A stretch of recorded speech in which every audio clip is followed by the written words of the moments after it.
খালেদা জিয়া ভালো আছেন, সবাইকে শুভেচ্ছা জানিয়েছেন বললেন মির্জা ফখরুল। বিএনপির মহাসচিব মির্জা ফখরুল ইসলাম আলমগীর বলেছেন, বিএনপির চেয়ারপারসন ও সাবেক প্রধানমন্ত্রী বেগম খালেদা জিয়া আগের চেয়ে ভালো আছেন এবং তিনি দেশবাসীকে ঈদ উল আজহার শুভেচ্ছা জানিয়েছেন। শনিবার রাতে রাজধানীর গুলশানে খালেদা জিয়ার বাসভবন ফিরোজায় গিয়ে শুভেচ্ছা বিনিময় শেষে সাংবাদিকদের এই কথা জানান তিনি। মির্জা ফখরুল ইসলাম আলমগীর বলেন, এটা আজকে আমাদের জন্য আনন্দের মুহূর্ত, আনন্দক্ষণ। আমাদের নেত্রী, যাকে কেন্দ্র করে আমরা দীর্ঘকাল রাজনীতি করেছি এবং অনেক সফলতা অর্জন করেছে বিএনপি তার নেতৃত্বে, যিনি বাংলাদেশের রাজনীতিতে গুণগত পরিবর্তন এনেছেন, সেই নেত্রীর সঙ্গে যখন আমরা কথা বলি আমরা স্বাভাবিকভাবে নতুনভাবে অনুপ্রাণিত বোধ করি।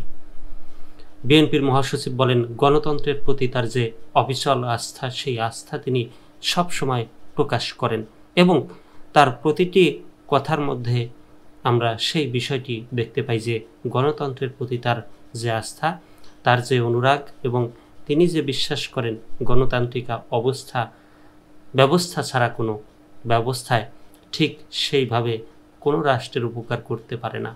আমরা সেই নেত্রীর সঙ্গে দেখা করেছি, সবাই সন্তুষ্ট চিত্তে ফিরে যাচ্ছি। আরও সিনিয়র নেতারা আছেন, তারা দেখা করবেন। তিনি আগের চেয়ে ভালো আছেন জানিয়ে মির্জা ফখরুল বলেন, এটুকু জানাতে চাই তিনি সুস্থ আছেন, ভালো আছেন, আগের চেয়ে ইনশাল্লাহ ভালো আছেন। তিনি আপনাদের সবাইকে ঈদের শুভেচ্ছা জানিয়েছেন, আপনাদের ঈদ মোবারক জানিয়েছেন, দেশবাসীকে ঈদ মোবারক জানিয়েছেন এবং সবাইকে তার জন্য, দেশের জন্য দোয়া করতে বলেছেন।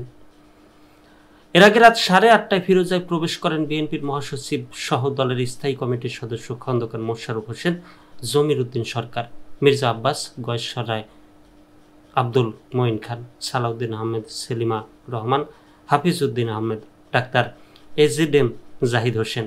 স্থায়ী কমিটির সদস্যদের সাক্ষাতের পর দলের ভাইস চেয়ারম্যান আলতাফ হোসেন চৌধুরী, মোহাম্মদ শাহজাহান, আব্দুল আওয়াল মিন্টু, চেয়ারপারসনের উপদেষ্টা আব্দুল হালিম, আফরোজা খানম, রীতা প্রমুখ দলের প্রধানের সাথে ঈদের শুভেচ্ছা বিনিময় করেন।